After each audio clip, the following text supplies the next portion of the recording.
Bom dia, pessoal! Tudo bem com vocês? Começando mais um Morning Call aqui no canal da Liberty Investimentos, nossa primeira hora. Hoje, dia 23 de novembro de 2022, novamente aqui com o Felipe Nogueira, nosso assessor aqui da Liberty Investimentos. Bem-vindo novamente, Felipe. Bom dia, pessoal. Tudo bem? Como é que tá? Só lembrando, pessoal, para dar like. Tá? Exatamente. Eu ia falar isso agora. Pessoal, deem um like aqui pro próprio YouTube aí entender que esse conteúdo é relevante, né? E recomendar ele para mais pessoas, a gente conseguir chegar em mais pessoas. Compartilhem também esse vídeo com os amigos investidores. E é isso, vamos começar o nosso papo aqui. Diria que a gente tem algumas coisas bem pontuais hoje para falar. E já vou começar no resumo aqui. E passar a bola pro Felipe logo. Bom, hoje a gente tem a ata do FONC, como a gente vem comentando, então. A gente comentou na segunda, na terça, hoje dia de ata do FONC, que será divulgado, se não me engano, às 4 da tarde. E a gente vem aí com o cenário global reagindo, né, a essa expectativa da ata de, primeiro, né, ter ali a chancela do que o Fed mesmo já tinha dito, né, o próprio Powell já tinha falado que iria reduzir o ritmo de aperto dos juros, e também, né, o mercado espera duas coisas, que a sinalização não seja de que vá muito além dos 5%, né, os juros, e que, de fato, não fique nesse patamar por muito tempo, né, essa expectativa do mercado aí para hoje. A gente vem aí com a Europa, né, hoje já operando em alta, já à espera dessa ata. A Ásia também, né, fechou aí, se não me engano, em alta, né, Felipe? Eu já vou colocar... É isso, eu já vou colocar, inclusive, aqui o nosso painelzinho, para o pessoal ter aí na tela também. Então, aí a gente vem com um cenário global, né, reagindo a essa ata do FONC. Bom, quer comentar um pouco isso antes da gente entrar aqui nos nossos problemas domésticos? Pode ser. O Brasil tá um barril de pólvora. O pessoal tem comentado muito alguns fatores lá fora, tá, que vão ser assim, importantíssimos aí para a definição de Jerome Powell e do Fed, do Federal Reserve, que é o Banco Central americano, sobre a taxa de juros. Um é que a inflação, de fato, lá já começou a ceder, tá? Então isso daí tem um aspecto positivo. E a gente também teve ali divulgação de Michigan, também dado de confiança no consumidor também positivo. Então, assim, isso daí vem animando, de certa forma, o mercado. E o mercado também precificando que essa queda do preço do barril, isso vem a ser um fator favorável para a gente ter cortes de juros mais à frente, e para que esses juros também ele não se mantenha alto um patamar elevado por muito tempo. Patamar elevado durante muito tempo. Mas o Jerome Powell, ele já foi incisivo, dizendo que ele vai ter esse movimento de alta de juros até os juros chegarem de inflação, né, a inflação chegar a 2%. Então, isso daí vai ser meio que determinante. A gente vai ter que acompanhar essa queda daí. Enquanto isso... Não vamos esquecer também, né? Ontem a gente falou bastante até sobre a própria China, né? Essa política de Covid-0 aí que eles estão tentando, né, impor novamente. Enfim, a preocupação com a Covid por lá está, de novo, muito preocupante, né? Isso pode, sim, acabar afetando o ritmo de atividade global, né? Isso, querendo ou não, afeta Estados Unidos, como afeta aí outros países, inclusive nós, né? Brasil. Esse é um ponto importantíssimo, assim. A gente tem esse viés positivo para favorecendo a que os juros não fiquem em patamares elevados durante muito tempo, mas a gente tem que lembrar que na China... O outro lado da balança, explodiu, né? O caso de Covid novamente, né? E aí a gente tem que lembrar até o cenário depois doméstico, mas já vai começar a ter um número de embarcações, tanto na China, tá? Esperando o embarque de produtos, vai começar a atrasar isso daí de novo. Isso daí geralmente gera uma pressão inflacionária, porque o preço da carga, o demurrage, né, a alocação de containers vai ficar mais caro. Então, tudo isso daí também pode ser um viés negativo, pressionando aí os preços a se manterem em padrões elevados, né? O mesmo acontece no Brasil, mas por outros motivos que a gente vai falar depois dos caminhoneiros ali, né? Mas a China, então, está nesse cenário. Eles estão consumindo mais commodities internas, eles estão exportando menos, todo aquele cenário problemático que a gente tem, por exemplo, com a Europa, né, que eles estão aumentando taxa de juros. A gente viu que na zona do euro a inflação já passou de 10%, já tem um tempo. Então, eles estão exportando menos, estão chegando no inverno, o custo de produção energética é muito caro, então os produtos estão mais caros, né? E aí, a gente que fornece para a China, a gente acaba sendo prejudicado, então a gente não deve ter um ano 2023 fácil, independente do governo que venha, tá? Porque eles estão consumindo menos, eles estão consumindo mais o estoque interno deles de commodities, né? Perfeito.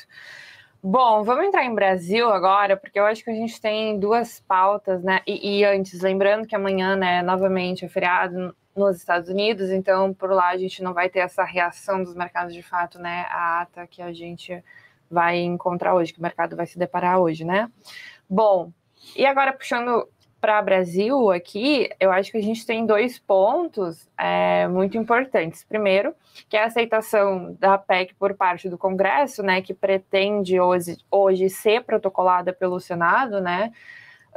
E um outro ponto bastante importante aí que a gente ficou sabendo ontem, final do dia, que é o partido, o PL, né, o partido do presidente atual, do presidente Jair Bolsonaro, aí, contestando o resultado das urnas, né? Eu acho que tem esses dois pontos bem importantes que podem mexer com o mercado hoje, pode acabar trazendo uma volatilidade bem significativa.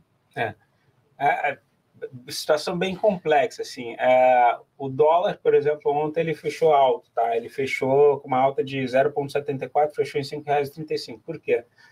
O investidor estrangeiro, no início dessa semana, tirou um bi da Bolsa, tá? Com um receio do que pode vir a acontecer no Brasil, né? Muito em função, porque o pessoal já estava especulando a entrada desse recurso ali do PL, tentando impugnar as urnas produzidas entre 2009 até o modelo 2015, tá?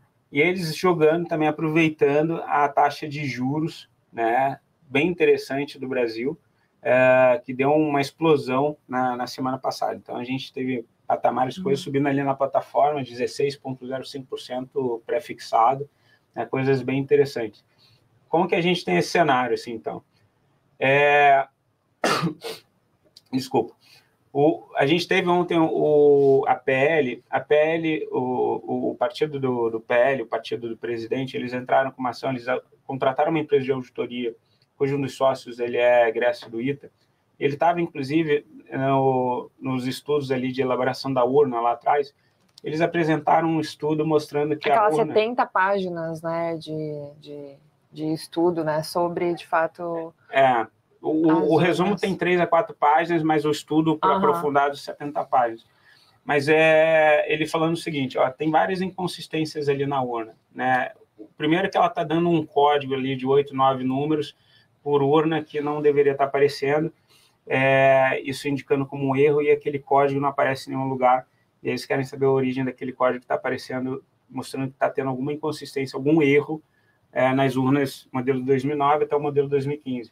Outra coisa que eles viram é que você não consegue associar o código da urna, né, aos votos, a quantidade de votos que foi para um ou para outro candidato, né, nas urnas 2009 e 2015. Então, isso daí impossibilita uma auditoria, você saber qual urna deu tantos votos para tal candidato. Outra coisa que eles destacam é uma diferença estatística muito grande das urnas 2009 e 2015, por mais que elas estejam na mesma localidade, na mesma seção ali eleitoral, ali lado a lado, a urnas modelo 2020, em que elas têm um erro estatístico, assim, tem uma diferença estatística, em alguns estados chega a 15% para o Lula, né, enquanto na mesma localidade, uma urna 2020 dá vitória para o Bolsonaro. E aí eles estão pedindo a anulação dos votos, que são cerca de quase 60%, dá 50 e poucos, 57%, se não me engano, dos votos apurados, então, nessas urnas 2009 até o modelo 2015, em que o Lula ganha nessas urnas, e aí eles estão pedindo a computação apenas dos votos das urnas modelo 2020, onde o Bolsonaro ganharia com 51% dos votos. Tá? Então, é esse que está sendo o embate. E aí Acho que dá para comentar que Moraes ontem também deu 24 horas para o PL apresentar. Então, em cima disso, depois que eles apresentaram, assim, minutos depois, o Alexandre de Moraes já deixou um despacho que obviamente já estava pronto, né? Então, é um jogo de xadrez político ali. Óbvio, Brasil. Brasil sendo Brasil, né? E ele dava 24 horas para o PL apresentar o mesmo estudo referente ao primeiro turno, porque o estudo foi feito apenas ali sobre o segundo turno, mas acho que não vai ser uma complicação. Em paralelo a tudo isso, a todo esse caos aí, como se todos esses problemas ficassem alheios, a gente tem um congresso em que a gente tem o Pacheco pedindo uma reeleição, ele é mais pró-PT ali dentro do Senado, né? E aí o pessoal discutindo ali o orçamento, né? Essa PEC que viria e extrapolaria o teto de gastos. O que está se discutindo? Primeiro, se isso daí vai ser algo permanente, que nem o PT quer, né? Ou se a gente teria uma ancoragem, a gente teria um período temporal em que isso poderia ser feito, né? E isso não se estenderia para os outros. Lembrando que o texto da PEC ainda não é definitivo, né? A gente tem ainda incerteza. Sobre o valor, teve ontem projetos que chegavam a 70 bi, tem projetos que a gente mencionou também que chegavam a 136 bi, eles estão discutindo ainda esse valor, deve ser apresentado hoje, tá? A PEC, e provavelmente deve ter algum modelo de ancoragem. A Simone Tebet, inclusive, que estava ali em apoio ao Lula, ela bateu nisso, ela foi criticada pelo partido por criticar abertamente o Lula sobre essa questão orçamentária, mas ontem ela teve um certo apoio do partido quando ela falou que a gente deve aprovar, tudo bem, mas deve ter medidas ali de ancoragem para que esse estouro do teto de gastos não seja algo permanente à frente, né? Então, como que a gente pode eventualmente proteger também, acho, os nossos investimentos com isso, né? Parte internacional, bem ou mal, o dólar está alto, está subindo, porque o pessoal está aproveitando taxas de juros muito fortes lá fora, né? A gente tem a Europa, Estados Unidos subindo taxas de juros, o pessoal acaba internacionalizando diante desse caos que o Brasil tem, e aí protege numa ETF, de repente, curta, pré, uma ETF pós, né? Mas pelo menos dolariza e foge desse risco Brasil. Na parte de ações, a gente vê essa queda junto com o IFIX, né? O IFIX também vem corrigindo bastante, com o pessoal precificando tanto essa queda de lucro para 2023, que a gente falou, né? A China está com um grande caos, né? Provavelmente o Brasil não é uma ilha, a gente exporta muito para eles, tem uma dependência de uma relação de quase 70% do nosso balanço comercial com eles, né? Eles estão com problema, a gente vai exportar menos, o lucro vai vir menor. O pessoal, então, está precificando o PL, né? O payout, quando você entra no investimento, o preço dividido pelo lucro, o tempo que você recuperar esse investimento, como o lucro vai cair, o preço também, para equilibrar esse payout, ele tem que ser equilibrado. Eventual tributação de dividend yield, mesma coisa, o pessoal, né, vai ajustar esse payout, principalmente para os fundos imobiliários, o tempo que a gente compra o fundo imobiliário, que a gente teria esse investimento de volta pelos dividendos, né, vai cair, vai piorar. Renda fixa, estourando, né, nesse cenário é maravilhoso para quem gosta de renda fixa, taxas muito fortes, a gente tem coisas subindo ali no tempo do auge do impeachment da Dilma, né, a gente teve ontem 16,05% de pré-fixado em algumas coisas, tá subindo IPCA mais 7,9%, tem coisas assim maravilhosas, mas eu acho que como a gente vai ter uma certa dificuldade de cortar a Selic, talvez também ativos ali atrelados ao CDI, acho que é bem interessante, tá, para a gente ter a carteira mesmo, porque geralmente é o benchmark que a gente usa de rentabilidade das carteiras, para ver se a carteira está indo bem ou não, a gente usa o CDI, vai ter no CDI, então acho que tem coisa interessante subindo ali na plataforma. Acho que é isso, né? O Felipe deu uma aula aqui para vocês verem como a nossa assessoria é maravilhosa aqui na Liberta. Então, gente, se vocês quiserem também falar com o assessor, né? Principalmente nesse momento aí de dúvida complicado, o link está sempre aqui embaixo, né? Na descrição do vídeo. Então, contate um assessor aqui da Liberta. Obrigada, Felipe. Obrigado. Só dizendo, não é recomendação de compra nem de venda, né? Mas a gente precisa entender a situação o cenário, de cada cliente, né? Obviamente. Entender o que o pessoal está fazendo. Com base no perfil também, obviamente, mas foi perfeita a tua colocação aqui. Bom, acho que é isso, então. Ficar de olho, né? Porque amanhã, de novo, os Estados Unidos fecha, a gente vai ficar aqui mais voltado ainda a essa questão política, esse cenário político, exatamente.